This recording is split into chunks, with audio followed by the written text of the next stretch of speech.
Los grandes conflictos bélicos son como los icebergs, tienen una superficie visible y llamativa y otra mucho mayor, escondida, en la que se urden operaciones secretas, campan los espías, trabajan los confidentes y donde no son raros crímenes con apariencia de accidente. Y es en esta zona oscura en la que muchas veces se decide el destino final de una contienda.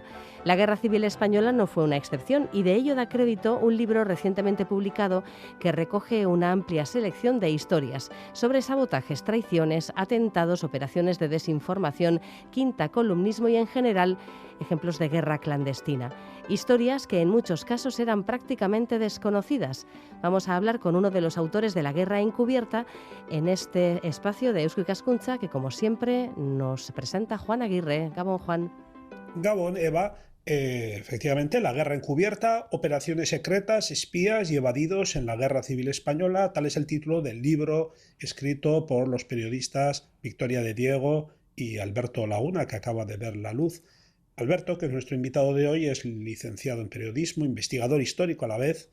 Publicó en el 2019 un primer libro que tuvo ya cierta repercusión sobre la guerra civil, titulado La Quinta Columna, la guerra clandestina tras las líneas republicanas, donde analizaba en detalle la actuación de las organizaciones secretas en la retaguardia republicana, y además es fundador de una web muy interesante que se llama guerraenmadrid.net, en la que periódicamente va añadiendo páginas inéditas del conflicto de 1936-1939. De modo que bienvenido a Radio Euskadi, Alberto Laguna, buenas noches. ¿Qué tal, Juan, Eva? Buenas noches, ¿cómo estáis? Buenas noches. Antes de entrar en el libro, Alberto, explícanos, periodista que se convierte en historiador, ¿esto cómo es? Quizá porque, bueno, todo historiador, bien visto, de algún modo es un periodista del pasado, ¿no? Me gusta esa frase, periodista del pasado.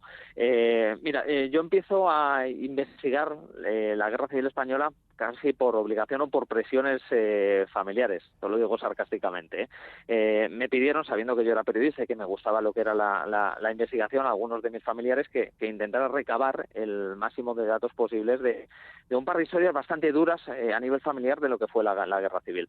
Eso, digamos, año 2007-2008, motivó que me empezara a entusiasmar lo que era el conflicto y lo que era la investigación histórica. Yo en aquella época trabajaba dedicado al periodismo deportivo, estaba empezando a cansar y en cuanto descubrí que los archivos a lo largo de toda la geografía española estaban repletos de historias sepultadas que nunca habían visto la luz, sobre todo historias lejos de las grandes batallas o lejos de la retaguardia o lejos de las historias políticas que durante la guerra hubo muchas y hay cientos de libros. A mí me enamoraban las pequeñas historias, las historias lo habéis dicho antes, de espías, de confidentes, de quintacolumnistas, de atentados inexplicables, de muertes raras a lo largo de la guerra, esas operaciones de desinformación. Eso motivó que empezara a acudir con muchísima frecuencia a los archivos y que empezara a sacar a la luz pues centenares de historias que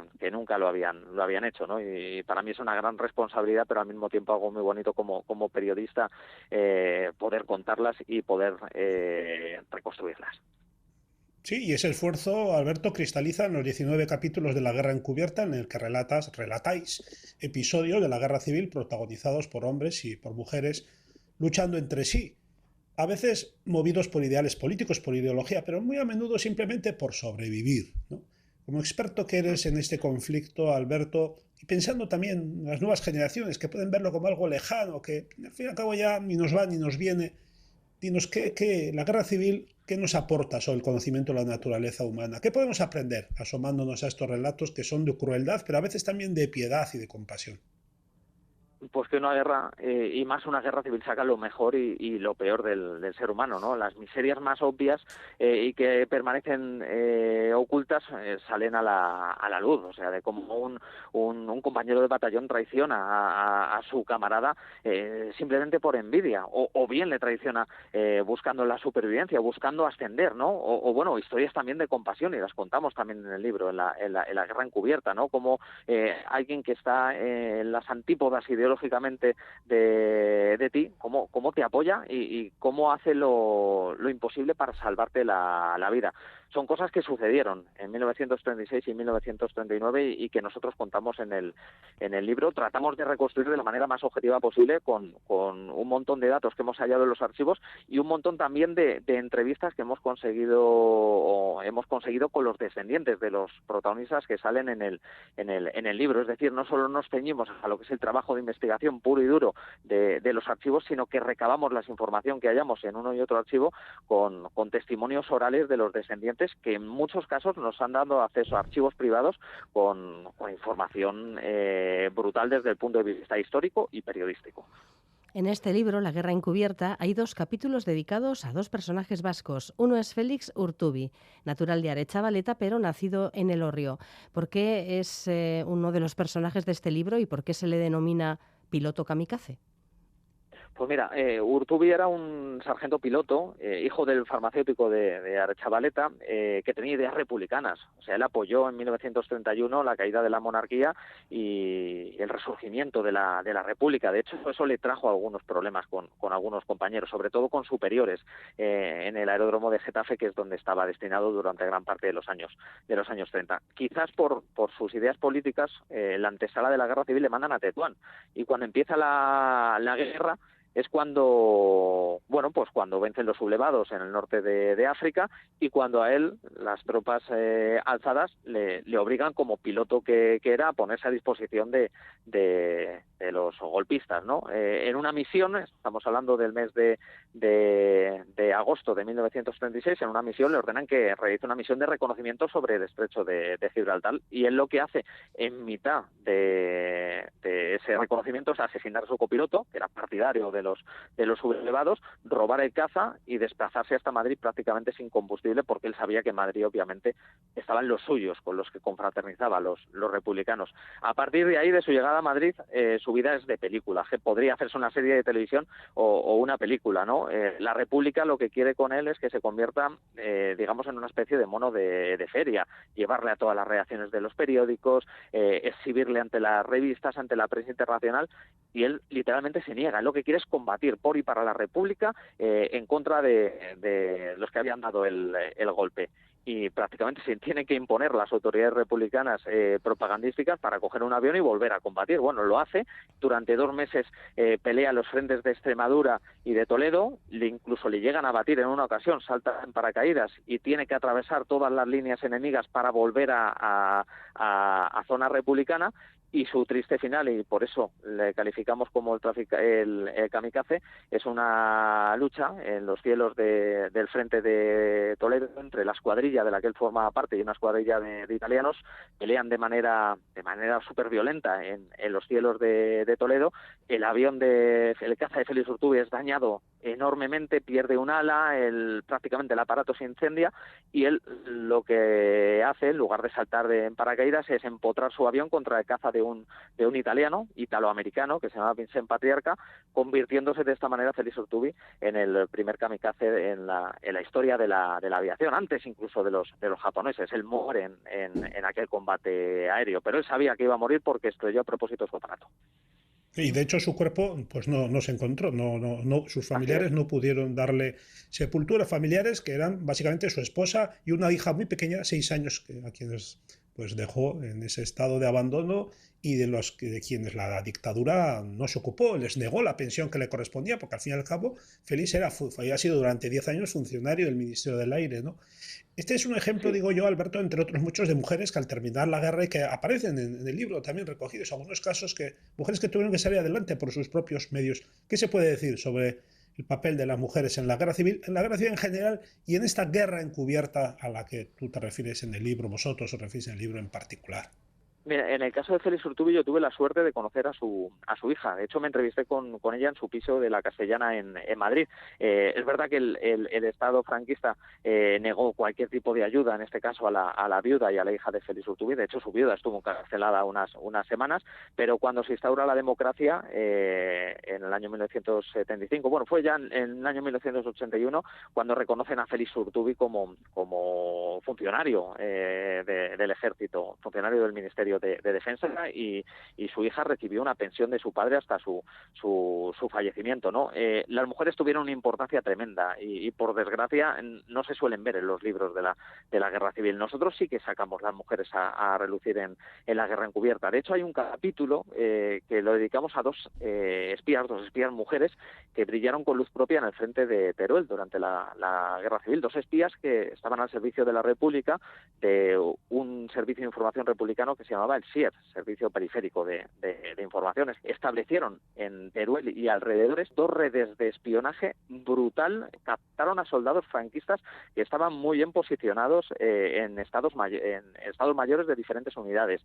Captaron a ferroviarios que también les suministraban a estas 2 mujeres republicanas información también de primer nivel de movimientos de tropas. Fueron 2 mujeres cuya vida también sería de película. Lo pasaron francamente mal en la posguerra, fueron condenadas a muerte, pero al final les conmutaron la pena. Se salvaron de milagro, ¿no? De no haber sido fusiladas por el franquismo. Otro protagonista de la guerra encubierta, más conocido que Félix Urtubi, es el ingeniero militar Alejandro Goicoechea, también nacido en Elorrio, pero quien al contrario se pasó desde el bando republicano al nacional, llevándose de paso los planos del sistema defensivo construido en torno a Bilbao, el famoso cinturón de hierro. ¿Qué podemos contar de la peripecia de Alejandro Goicoechea? Alejandro Goicoechea era ingeniero militar antes de empezar la guerra civil, pero ingeniero militar además de reconocido prestigio. Fue el número 1 de su promoción. Se había curtido en las guerras de África. Lo que pasa es que a pesar de ser ingeniero militar, lo que realmente le llenaba no era la vida castrense, sino que eran los ferrocarriles, ¿no? Entonces, cuando en los años 30, antes de que empezara la guerra, él está un poco separado del ejército, se pide, por llamarlo de alguna manera, una especie de excedencia, y se mete de lleno en la vida política. De hecho, en las elecciones de 1931 él se presenta con el bloque monárquico. Pese a ello, cuando estalla la guerra civil, fue movilizado en Bilbao por el ejército republicano y por el gobierno de Euskadi. ¿Por qué le movilizan a pesar de tener ideas monárquicas? Porque como ingeniero era un auténtico fenómeno. Tenía buena sintonía, eso sí, con círculos nacionalistas, ya no solo de Euskadi, sino también de Cataluña. Con el representante de la Generalitat de Cataluña en Euskadi tenían muy buena sintonía y tenían una buena relación. Fijaros lo que son las cosas. Estamos hablando de los primeros meses de la guerra civil. Alejandro Goicoechea le mandan ser el director de orquesta del Cinturón de Hierro, le mandan construir y dirigir las obras del Cinturón de Hierro y detienen la policía republicana a su mano derecha y le fusilan por espionaje. Él se libra, a pesar de estar señalado y a pesar de todo, se libra de la detención. Él está en el punto de mira, obviamente. Alejandro Goicoechea está en el punto de mira de las autoridades republicanas, pero aún así dirige las obras del Cinturón de Hierro, un cinturón muy importante para la República, ya no solo por el tema de la industria, sino también porque la ciudad tenía que mantenerla sí o sí. Manda miles de hombres participar en esas obras. En el libro demostramos cómo sabotea la construcción del Cinturón de Hierro, cómo construye trincheras de mala manera, cómo tala bosques a propósito para que las posiciones defensivas republicanas queden al descubierto y cómo no protege puntos sensibles, ¿no? Como carreteras que iban a dar acceso a Bilbao. Bueno, pues al final, como habéis contado y lo contamos con minucioso detalle en el libro, él decide pasarse a zona nacional y lo hace por Álava, con un maletín repleto de documentos, repleto de planos, con todos los detalles y todos los pormenores del Cinturón de Hierro para que Franco pueda entrar en Bilbao sin demasiadas dificultades. Es verdad que cuando llega a zona sublevada, pues tardan tiempo en hacerle caso y en analizar toda esa información, pero desde luego que fue importante el hecho de que saliera de zona republicana y pasara a zona nacional con toda esa documentación para que luego al final pues Bilbao terminó cayendo. Tuvo una vida de película también Alejandro Goicoechea. Pero claro, Alberto, es verdad lo que dices, era un ingeniero muy bueno y el gobierno vasco pues se puso de alguna manera en sus manos, pero leyendo el capítulo y con todas las pruebas que dais vosotros, todas las señales inequívocas de que él simpatizaba claramente, ya lo has dicho, su mano derecha fue fusilado, etcétera, simpatizaba con los golpistas claramente, ¿cómo no se explica cómo confiaran tan ciegamente en él? Y personalmente el gobierno vasco y personalmente el Lehendakari Aguirre, ¿verdad? ¿Qué pasa? ¿Que pecaron de ingenuidad? No sé, ¿cómo pudo ser esto? Es que fíjate, el Lehendakari Aguirre se entrevista con Goicoechea 3 o 4 días antes de que se vaya, con ese maletín repleto de documentos y de planos. Es que es curioso. Y le ratifica, atención, y esto es lo novedoso, le ratifica en el cargo, a pesar de que dentro de su gobierno había varios consejeros que dudaban de él. Especialmente la parte comunista de gobierno de Euskadi querían quitárselo de medio. De hecho, algún que otro líder comunista hablaba de liquidarle físicamente, ¿no? Bueno, pues el Lehendakari le mantiene.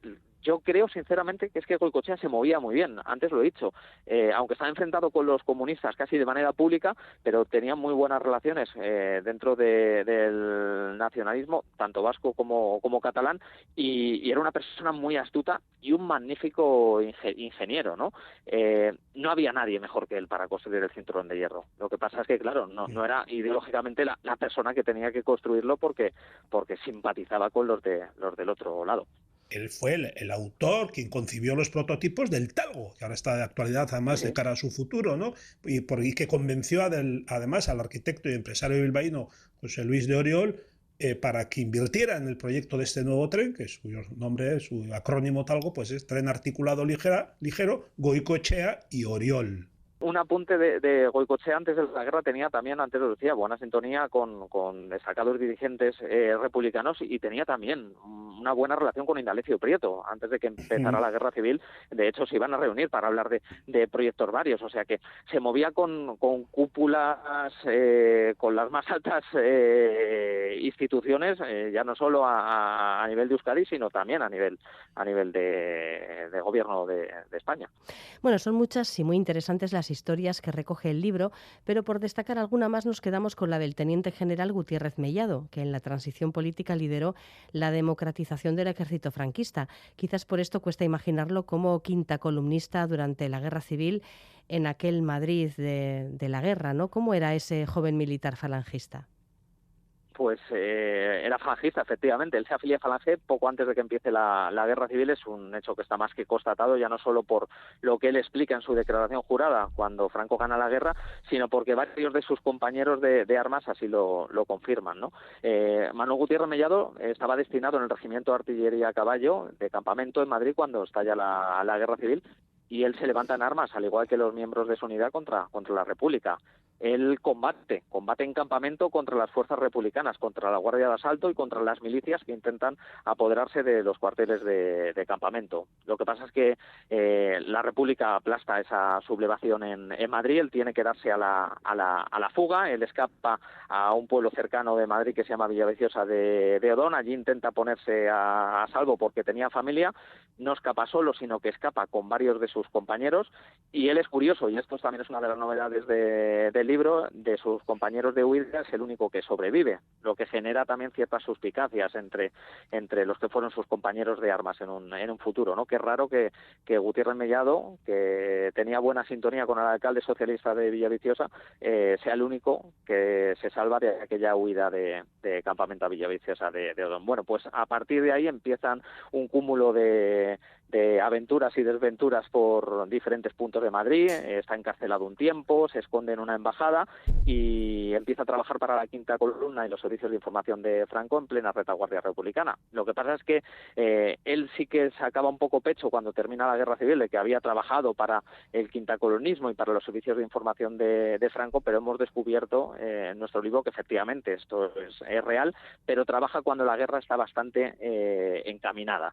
Entonces, bueno, lo que venimos a contar en el libro, cuáles son sus puntos negros, sus puntos inexplicables y también los puntos donde él sacaba pecho, y es un hecho más que constatado que él se jugó la vida en el Madrid republicano como espía al servicio de Franco. Pero bueno, ahí es un personaje, Manuel Gutiérrez Mellado, que tenía muchas incógnitas, sobre todo su actuación entre 1937 y 1939, que sin duda conseguimos despejar y sacar al descubierto, pues después de una investigación tremendamente ardua, ya no solo consultando sus expedientes particulares en diferentes archivos militares, sino consultando las actividades de todas las personas con las que se movía clandestinamente en ese Madrid de la Guerra Civil.